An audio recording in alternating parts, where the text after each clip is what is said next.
할렐루야, 만나서 반갑습니다. 많이 어려운 가운데 여러분 이렇게 모이셨는데요. 우리 옆 사람과 함께 인사 나눌 때에 잘 오셨습니다. 오늘은 좀 마음이 불편하신 분이 있을 수 있어요. 그래서 서로가 불편하기 때문에 악수는 하지 마시고 사랑 어린 눈빛으로 잘 오셨습니다, 사랑합니다, 우리 인사 나누겠습니다.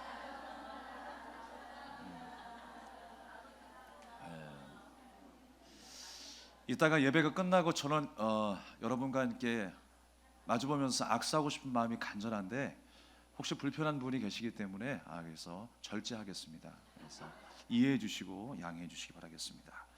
오늘 말씀의 제목은 믿음에 이르지 못하는 것이라는 제목으로 함께 은혜를 나누겠습니다. 요즘 분위기가 정말 말이 아닌 것 같아요. 코로나 바이러스가 뭔지 전체 우리나라 분위기가 싸늘해진 것 같습니다. 어딜 가나 분위기가 좀 어둡고요. 또 장사하신 분들은 더욱 비통에 빠진 것 같아요. 그런데 여러분, 이곳에 어떻게 오셨어요? 저는 기적이라고 생각합니다. 그래서 여러분이 이곳에 오신 것은 다름이 아니라 하나님께서 여러분에게 주시는 말씀이 있을 거예요. 감동이 있을 거예요. 나는 그 감동과 말씀에 반응했다고 생각합니다. 우리가 뭘 해서가 아니라 그 자체의 삶이 사실 믿음이에요. 오늘 이야기하려고 하는 핵심이 바로 거기에 있습니다. 하나님께서는 끊임없이 우리에게 감동 주시고 말씀하시는데 우리가 반응하지 못하고 그 말씀을 이 땅에 사장시켜 버릴 때가 있어요. 그러나 우리는 그 말씀에 반응하는 자로 살아야 할 줄로 믿습니다. 저는요, 솔직히 그랬어요. 오늘 과연 몇 명이나 나올 것인가. 지금까지 수많은 질병들과 사건들이 많았잖아요. 그럼에도 불구하고 매번 느끼게 되는 것은 하나님께서 하실 것이다, 괜한 걱정을 했구나라는 생각을 했어요. 그러나 이번만큼은 또 사람인지라 또 의심을 했습니다. 과연 몇 명이나 나올까? 일부는 아예 전면하겠지. 근데 평소 때보다 일부가 좀 많이 나왔어요. 그리고 2부 때도 나오실 분들은 다 나오셨어요. 너무 감사하게 생각합니다. 그래서 또 느낀 건 뭐냐면 하나님이 여러분을 지금 꼭 붙들고 계시는구나. 언제나 어디서나 하나님께서 늘 우리를 간섭하고 계시는구나. 또 괜히 내 생각으로 걱정했네 라는 생각을 하게 되었습니다. 우리가 믿음을 이야기할 때에 히브리서 11장의 말씀을 종종 인용을 합니다. 믿음은 바라는 것들의 실상이고 보지 못하는 것들의 증거다라고 말씀하고 있어요. 그런데 중요한 건 뭐냐면 내가 바라는 것대로 이루어질 것을 믿는 것이 믿음이라고 생각하는 데에서 큰 문제점이 발생해요. 성경에서 바라는 것은요, 내가 바라는 것이 아니라 하나님이 우리에게 바라시는 것이 있어요. 하나님이 우리에게 주시는 꿈과 비전이 있어요. 그 바라는 것대로 이루어질 것, 바로 그것이 믿음이라고 성경은 말씀하고 있는 것입니다. 내가요, 믿고 싶은 것만 항상 골라 믿죠. 사람은 이상하게 내가 믿고 싶은 것, 내가 원하고 싶은 것만 취하고 잡습니다. 그러다 보니까 우리는요, 그것을 믿음이라고 착각하기가 쉬워요. 그러나 절대로 그것은 믿음이 아닙니다. 그럼 믿음이 아니라 뭐냐면 내 안에 스스로의 신념이에요. 신념. 비슷한 것 같지만 달라요. 내가 원하는 대로 이렇게 이루어질 것이다 라고 하는 그 신념이 아니라 성경에서 말씀하는 그 믿음은 무엇이냐? 바로 하나님이 바라시는 것, 그 바라는 것들 앞에 실상으로 나타나는 거예요. 무엇이요? 우리의 반응이 실상으로 나타나는 거예요. 그것이 바로 믿음이라고 말씀하고 있는 것입니다. 내 신념만 있으면요, 서로가 의견이 다를 수 있어요. 그래서 가정이 끼어질 수 있고 교회 공동체가 와야 될 수 있어요. 내 신념이 아니라 우리는 하나님의 사실, 하나님의 진리 가운데 모인 우리 믿음의 공동체잖아요. 그래서 그 상태가 항상 유지되는 교회 공동체가 돼야 돼요. 내 생각이 앞서다 보면요, 다툼이 일어납니다. 내 고집만 앞서게 되면 항상 문제가 발생해요. 그것이 아니라 하나님의 말씀이 여러분의 삶의 근간이 되고 기초가 될 수 있기를 간절히 소망합니다. 성경에 대해서 믿음을 이야기할 때 우리는 하나님께서 우리에게 주신 말씀과 감동 앞에 반응하는 것이다. 이것이 믿음이라고 말씀할 수 있는 것입니다. 그래서 이것이 하나님의 마음이구나, 이것이 하나님의 뜻이구나, 이렇게 하나님께서 역사하셨구나 라고 하는 사실을 믿게 되고 순종하게 되는 것, 그것이 바로 믿음이라는 거예요. 그런 의미에서 그 믿음은 내 안에서 자생, 스스로 발전한 것이 아니라 바로 하나님으로부터 왔다라는 것을 알 수가 있어요. 하나님께서부터 먼저 그 믿음이 시작된 거예요. 우리에게 그 믿음이라고 하는 것을 선물로 주셨다라고 하는 것입니다. 혹시 여러분 반응하지 못하는 메마른 심령으로 살아가고 있습니까? 좋은 게 좋은 줄 모르고 감사할 일에 감사할 줄 모르는 여러분의 모습입니까? 오늘도 나는 불평 어린 마음으로 이 자리에 왔습니까? 바라옵기는 오늘 이 시간은 여러분의 마음 위에 성령의 단비가 촉촉히 내리기를 주님의 이름으로 축원합니다.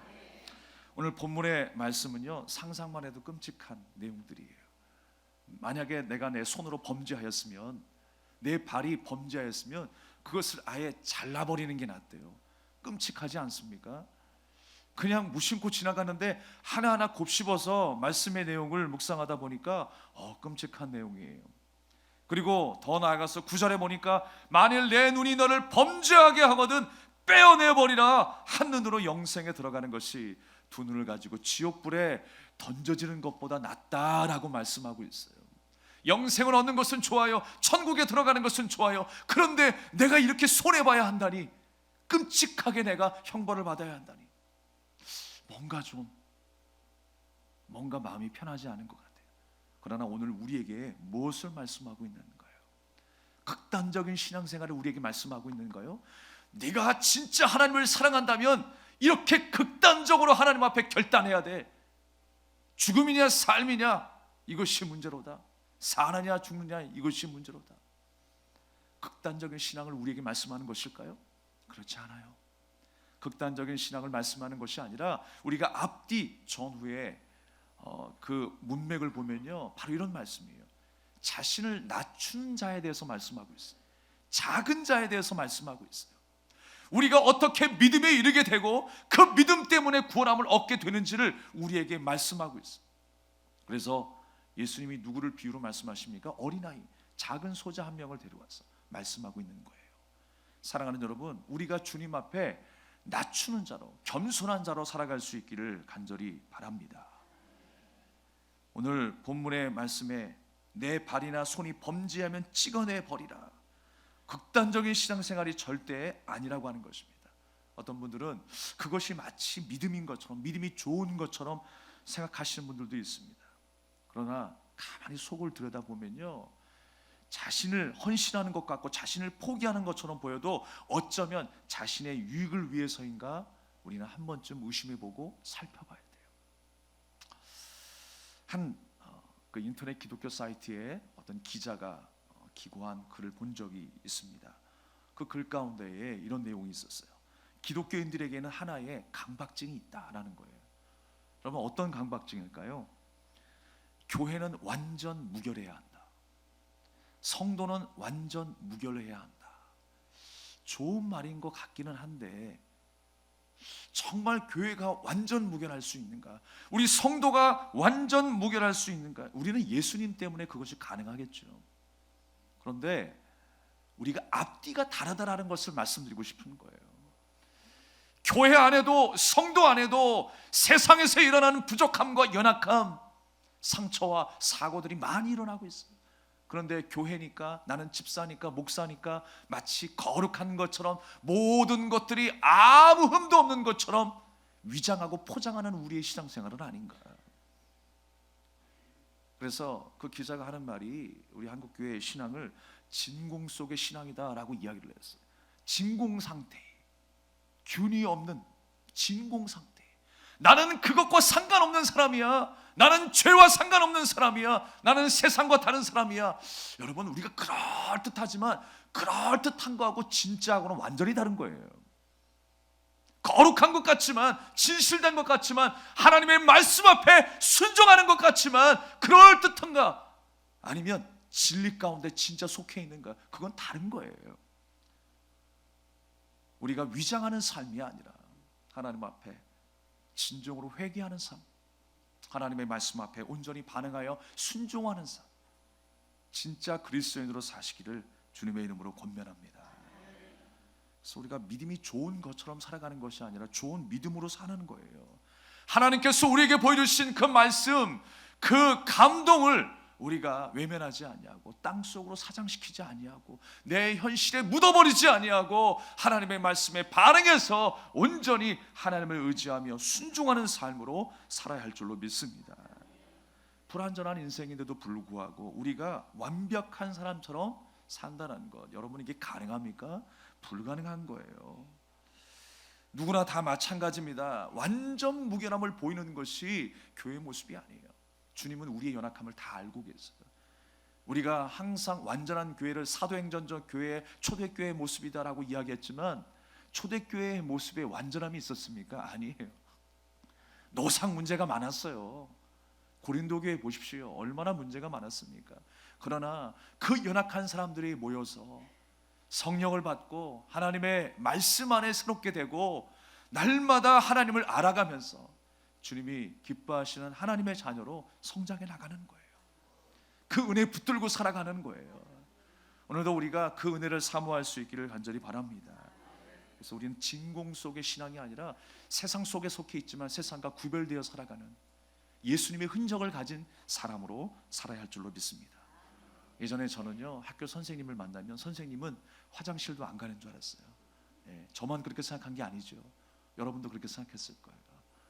목사님들이 화장실 안 가는 줄 알았어요. 저 화장실 많이 가거든요. 그리고 정말 말도 가려서 하는 줄 알았어요. 근데 저도 화날 때는 막말이 나가더라고요. 그렇다고 해서 뭐 여러분에게 뭐 욕하고 그런 거 아니니까 걱정 안 하셔도 돼요. 뭔가 환상이 있었어요. 왜 그런 마음이 있었냐면 사랑하고 존경하는 마음 때문에 그런 마음이 있었겠죠. 그 사람이 완벽해서가 아니라 흠이 없어서가 아니라 목사가 완벽해서가 아니라 흠이 없어서가 아니라 우리가 사랑과 존경하는 마음이 담겨 있었기 때문에 그렇게 이야기를 했어요.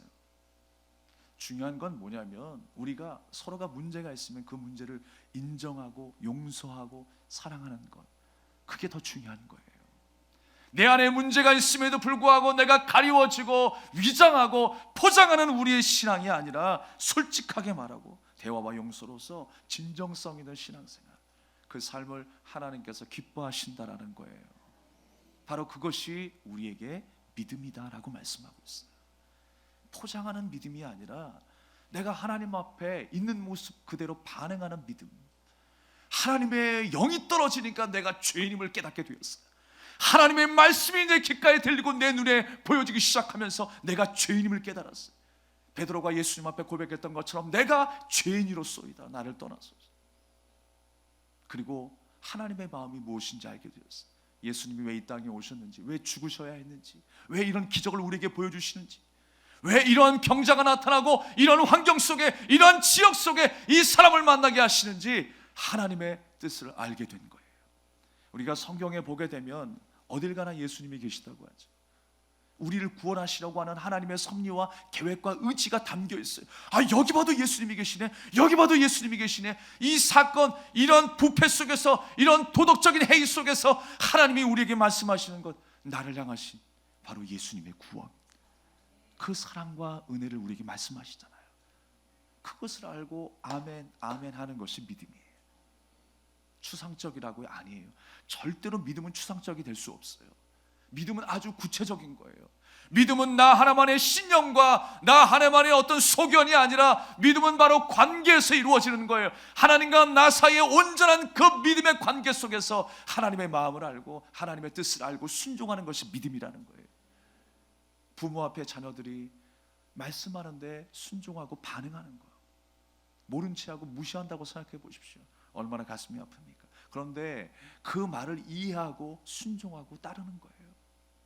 그것이 바로 부모를 향한 믿음 아니겠습니까? 부모와 자식 간의 그런 끈끈한 관계에서부터 이 믿음이 시작되는 줄로 믿습니다. 그래서 본문의 말씀은 극단적인 신앙생활을 요구하는 것이 아니라 자기를 낮추는 사람에 대해서 말씀하고 있어요. 그래서 하나님이 말씀하실 때 그 말씀과 명령에 반응하고 순종하는 사람을 말씀하고 있어요. 그 사람이 믿음이 있는 사람이고 그 사람이 구원받을 사람이다 라고 말씀하고 있는 것입니다. 8절 말씀에 만일 내 손이나 내 발이 너를 범죄하게 하거든 찍어내 버리라 그랬어요. 여기서 범죄하다라고 하는 말씀은 스칸달리죠. 다시 말해서 실족하게 한다라는 거예요. 실족한다는 말이요, 발만 뭐 삐끗해가지고 골절된다 그런 의미가 아니라 성경에서는 믿음에 이르지 못하다라고 하는 뜻이에요. 그러니까 내가 믿음에 이르러야 되는데 나를 믿음에 이르지 못하게 하는 무언가가 하나 있다는 거예요. 어떤 생각이, 어떤 습관이, 잘못된 사상이 내 안에 들어와서 어느 순간에 그것이 나를 좌지우지하고 있어요. 믿음으로 주님을 의지하고 믿음으로 순종해야 하는 나인데, 하나님의 자녀로 살아가야 될 나인데 어느 순간에 그것이 내 안에 들어와서 내 발목을 잡고 있다는 거예요. 여러분의 발목을 잡고 있는 것이 무엇입니까? 그게 범죄다라고 말씀하고 있어요. 범죄. 믿음에 이르지 못하게 하는 것, 어느 순간에 어떤 것이 내 안에 들어왔습니다. 그것이 나에게 하나의 힘으로 작용할 수 있어요. 세상의 원리일 수 있고요, 세상의 상식일 수 있고 성공 방식일 수 있습니다. 그런 것 때문에 영향받아서 하나님이 원하시는 삶을 살지 못하는 것, 그게 범죄라는 거예요.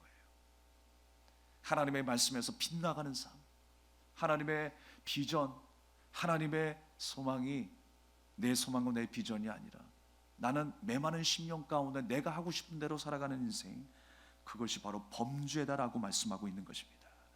전심으로 예배하지 못하게 하는 것, 전심으로 내가 이웃을 섬기며 사랑하지 못하게 하는 것, 헌신하지 못하게 하는 것, 그 모든 믿음에 이르지 못하게 하는 마음이 바로 범죄다라고 하는 것입니다. 사랑하는 여러분, 어느덧 하나님으로부터 멀리 떨어지게 된 메마른 일상을 살아가고 있습니까? 다시 한번 여러분, 주님의 은혜를 사모하십시오. 기도의 자리를 사모하십시오. 예배의 자리를 사모하셔야 돼요.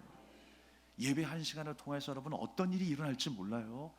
여러분의 마음의 밭이 어떻게 개간이 될지 몰라요. 싹 다 갈아엎어 달라고 하나님 앞에 간구하십시오. 노래만 좋아하지 마시고 하나님이 갈아엎는 놀라운 역사가 일어날 거예요. 무엇을 통해서? 예배를 통해서, 기도를 통해서 이루어질 줄로 믿습니다. 그래서 내가 내 주권을 가지고 살아가는 인생이 아니라 바로 내 주권을 하나님께 이양하는 삶이 돼야 할 줄로 믿습니다. 우리가 참 그래요. 여러 가지 일상에서 일어나는 많은 일들, 우리의 환경의 조건들을 생각하면 어느 때는 하나님 어쩔 수 없네요 라고 할 때가 있어요. 하나님, 내가 요것 때문에 주님 앞에 기도하는 시간들이 허락이 안 되네요. 예배할 수 없게 됐네요. 먹고 사는 일들 때문에 어쩔 수 없어요 라고 이야기를 하지만 저도 그런 이야기를 들을 때마다 안타깝고 마음이 약해져요.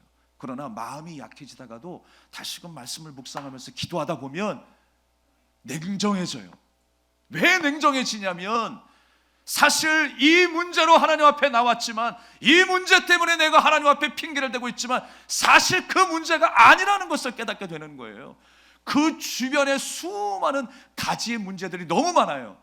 그게 뭐예요? 믿음에 이르지 못하게 하는, 하나님과 나 사이에 온전한 관계가 성립되지 않은 그 불편한 마음들, 하나님을 불신하는 마음들, 내 욕심과 내 자랑, 아직까지도 하나님 앞에 겸손하지 못한 내 고집 때문에 결국 이러한 말을 내세울 수밖에 없더라고요. 사랑하는 여러분, 우리 하나님이 우리의 생명이십니다. 우리의 길이요 등이 되십니다. 그러면 하나님께서 우리가 살아가는 것 주님이 인도하실 거예요. 우리 주님이 목자라면서요, 우리의 지팡이가 되신다면서요, 등이 되신다면서요, 형통케 하실 것을 믿는다면서요. 그런데 왜 믿지 못하십니까? 우리가 다시 한번 주님이 우리의 삶의 우선순위가 되길 바랍니다. 하나님과의 나와의 그 관계가 회복될 때에, 소통의 관계가 회복될 때에, 믿음의 관계가 회복될 때에 우리는 그 믿음이 우리의 삶 가운데 작동하게 될 것입니다. 그 믿음이 우리 안에 작동해야 될 것 아니겠어요? 그 믿음이 우리 안에 꽃을 피우고 열매를 맺어야 될 것 아니겠습니까? 왜 자꾸만 땅 속에 묻어버리십니까? 반응하지 못하는 인생은 땅 속에 묻어버리는 거예요. 하나님의 역사를 역사되지 못하게 만들고 사장되게 만드는, 그냥 밟히는 모래로 만드는 것이 바로 땅 속에 묻어버리는 거예요. 하나님이 주신 선물을 왜 그렇게 우리가 망가뜨려야 되겠습니까? 하나님의 말씀보다 더 솔깃하게 들리는 소리가 뭔지를 잘 감지하셔야 돼요. 내가 어떤 소리에 더 행복하고 있는가, 행복감을 느끼고 있는가, 다시 한번 점검해야 돼요. 나를 끌어당기는 강력한 힘은 무엇인가 다시 한번 분별할 수 있어야 돼요. 하나님이 주신 선물인데 그 선물이 잘못하면 우상이 될 수가 있어요. 하나님이 주신 물질이에요. 그런데 잘못하면 우상이 될 수가 있어요. 하나님이 주신 건강이에요. 그런데 그 건강 때문에 오히려 내 마음이 강팍해질 수도 있어요. 하나님이 주신 자녀예요. 귀한 선물입니다. 근데 어느 때는 잘못되면 이 자녀마저도 우상이 될 수가 있어요. 하나님이 주신 선물을 왜 그렇게 망가뜨립니까? 우리는 하나님이 주신 그 선물을 통해서 아름다운 믿음으로 반응할 수 있어야 돼요. 아, 그렇지. 하나님이 주셨어. 하나님이 운행하시고 하나님이 우리를 이끄시고 하나님이 우리를 회복시켜 주실 줄로 믿어. 하나님은 지금도 살아계시기 때문에 좋은 일들 속에만 역사하신 분이 아니라 나쁜 일들 속에서도 하나님은 섭리하신 하나님이에요. 결론은 하나님께서 열매 맺게 하신 분이야 라고 그 믿음으로 반응하는 거예요. 그게 믿음이라는 거예요. 내 어떤 생각과 경험과 내 어떤 잡념과 세상의 모든 상식과 지식으로 인하여서 내 믿음이 자라나는 것이 아니라 내 의지로가 아니라 바로 하나님께서 그것을 보게 하시고 깨닫게 하시고 반응하게 하시는 거예요. 우리는 날마다 우리에게 주시는 그 믿음, 그 믿음의 선물을 가지고 그 믿음을 지키며 살아야 할 줄로 믿습니다. 현실로 받는 삶이 되면 안 되는 거예요. 내 삶의 현실에 하나님을 담으려고 하지 말고 하나님의 그 은혜의 그릇 안에 우리의 현실을 담을 수 있길 바랍니다. 그것이 바로 주님이 우리에게 주신 그 믿음을 지키는 거예요. 내가 원하는 하나님이 아니라 하나님이 원하시는 내가 되는 것, 그것이 바로 믿음을 지키는 거예요. 끊임없이 우리에게 주시는 도전은 무엇입니까? 항상 하나님 앞에 내가 겸손해져야 한다는 거예요. 내가 깨어지지 않고 나를 부인하지 아니하고 내 안에 어떤 강력한 힘의 고집이 제거되지 않고는요, 우리가 하나님의 은혜의 말씀에 반응할 수가 없어요. 예수님이 뭐라고 얘기했습니까? 내 제자가 되려면 자기를 부인하고 자기 십자가를 지고 나를 따르라라고 말씀하셨어요. 그렇게 나를 낮추고 부인해야, 내가 부서져야, 내 안에 작동하는 그 힘을 내려놔야 우리가 예수님의 제자가 되고 예수님의 말씀을 따를 수 있는 그 반응이 일어날 거 아니에요. 근데 우리 안에 믿음이 작동하지 않는 이유는 무엇입니까? 여전히 내가 내 안에서 주인되고 있는 거예요. 그러나 주님은 우리에게 낮아진 삶, 낮추는 삶을 우리에게 요구하고 있는 것입니다. 사람들이 그래요. 항상 이야기할 때에 우리의 잘못된 습관, 누구나 공통된 부분이라고 생각합니다. 내 말만 맞고 다른 사람의 말은 틀리다라고 생각하는 게 문제죠. 내 말은 다 맞는 것 같아요. 삼자가 이야기해줘도 아니라고들 이야기를 해요. 왜냐하면 다쳐버린 마음 때문에 그렇습니다. 그런데 문제는 뭐냐면 이 마음을 가지고 하나님께도 적용한다는 게 문제예요. 하나님, 내가 이렇게 요구하고 있습니다. 하나님, 내가 이렇게 기도하고 있습니다. 반드시 하나님 응답해 주셔야 됩니다. 사랑하는 여러분, 우리가 하나님 앞에서 어떻게 적용해야 될까요? 하나님의 말씀이 옳다라는 걸 인정하기 전까지는 우리 안에 믿음이 작동하지 않아요. 사장된 믿음이 되는 거예요. 메마른 심령이 되어버리는 거예요. 강박한 마음이 되어버리는 거예요. 도무지 주님과 소통할 수가 없는 거예요. 주님과 관계가 갈라서게 되는 거예요.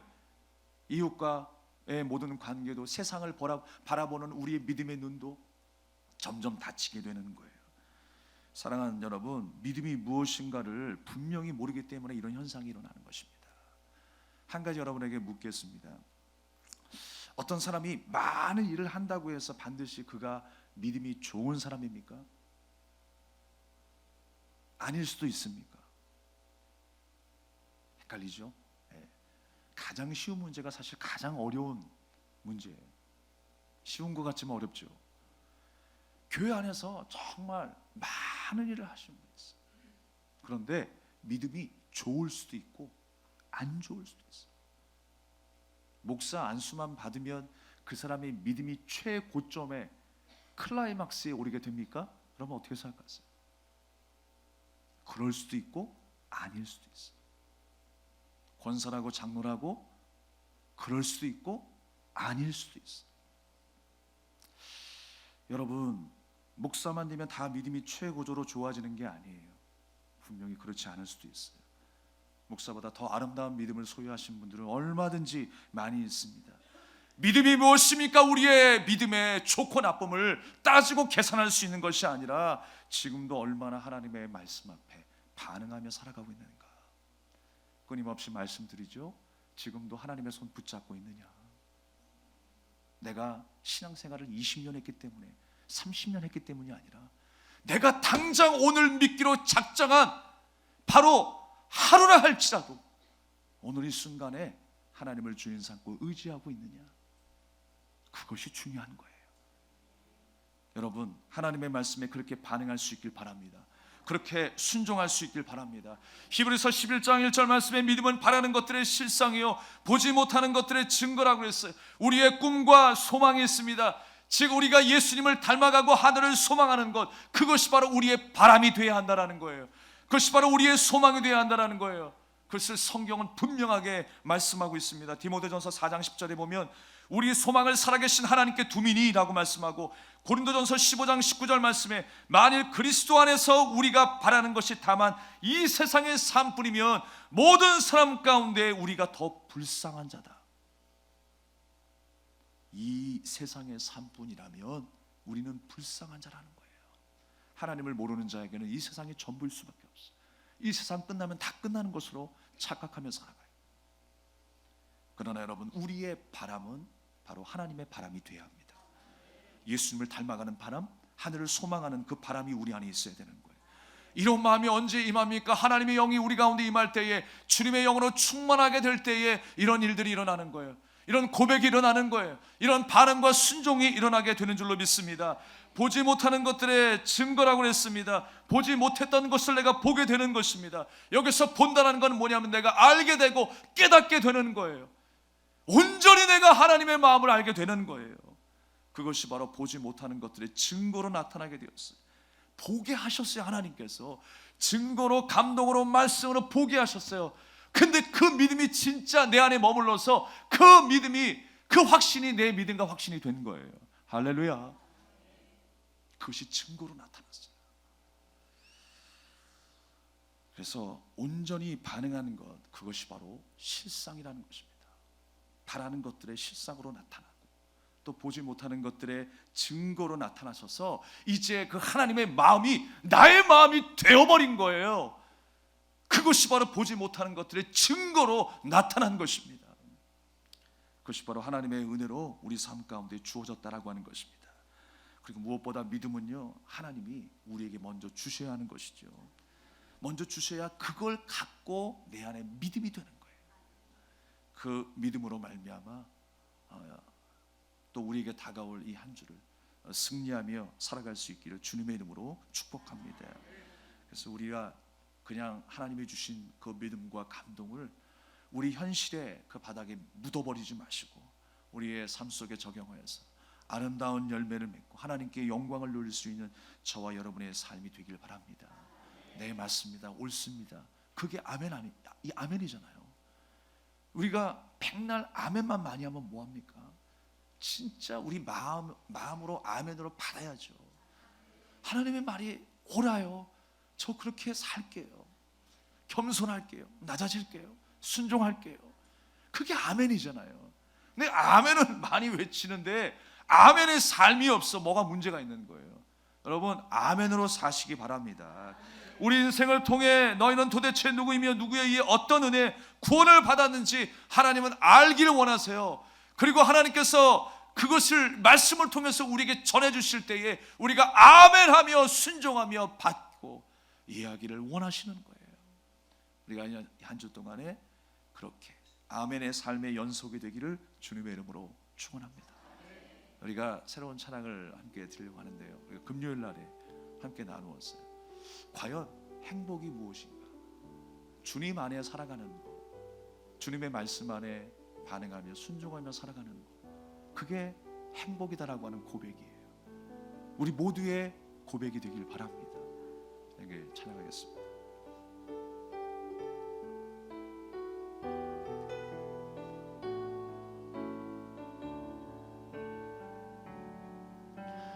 화려하지 않아도 정결하게 사는 삶, 가진 것이 적어도 감사하며 사는 삶, 내게 주신 작은 힘 나눠주며 사는 삶, 이것이 나의 삶의 행복이라고. 2절 하겠습니다. 눈물 날 일 많지만 기도할 수 있는 것, 억울한 일 많으나 주를 위해 참는 것, 비록 짧은 작은 삶 주 뜻대로 사는 것, 이것이 나의 삶의 행복이라오. 이것이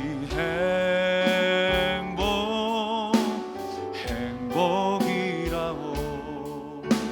세상은 알 수 없는 하나님 선물, 이것이 행복이라오. 하나님의 자녀로 살아가는 것, 이것이 행복이라오. 다시 한번 처음부터. 화려하지 않아도 정결하게 사는 삶, 가진 것이 적어도 감사하며 사는 삶, 내게 주신 작은 힘 나눠주며 사는 삶, 이것이 나의 삶의 행복이라고. 다시 한번. 눈물 날 일 많지만, 눈물 날 일 많지만 기도할 수 있는 것, 억울한 일 많으나 주를 위해 참는 것, 비록 짧은 작은 삶 주 뜻대로 사는 것, 이것이 나의 삶의 행복이라오. 이것이 행복이라오. 이것이 행복이라오. 세상은 알 수 없는 하나님 선물, 이것이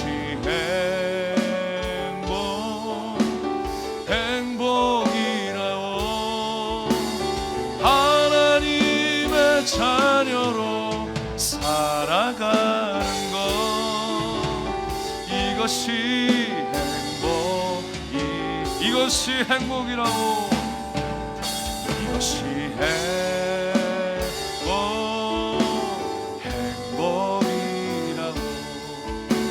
세상은 알 수 없는 하나님 선물, 이것이 행복이라고. 하나님의 자녀로 살아가는 것, 이것이 행복이라오. 우리 함께 기도할까요? 주신 말씀을 기억하면서 믿음에 이르지 못하게 하는 내 안에 그 어떤 힘, 세상에 살아가는 방식과 성공 방식, 원리, 하나님께 기도하는 데 있어서 내 발목을 잡는 그 어떤 것, 여러분, 그게 무너져야 합니다. 그것이 내 고집일지라도 무너져야 합니다. 오늘 시간에 간절히 기도할 때에 주님을 더 사랑하게 하시고, 주님이 주신 말씀 앞에 더 반응하며 순종하는, 주 안에서 행복을 누리는 복된 삶이 되게 하여 주시옵소서. 참된 주님의 제자의 삶을 살게 하여 주시옵소서. 우리 간절한 마음으로 기도하겠습니다. 하나님 아버지, 은혜를 감사드립니다.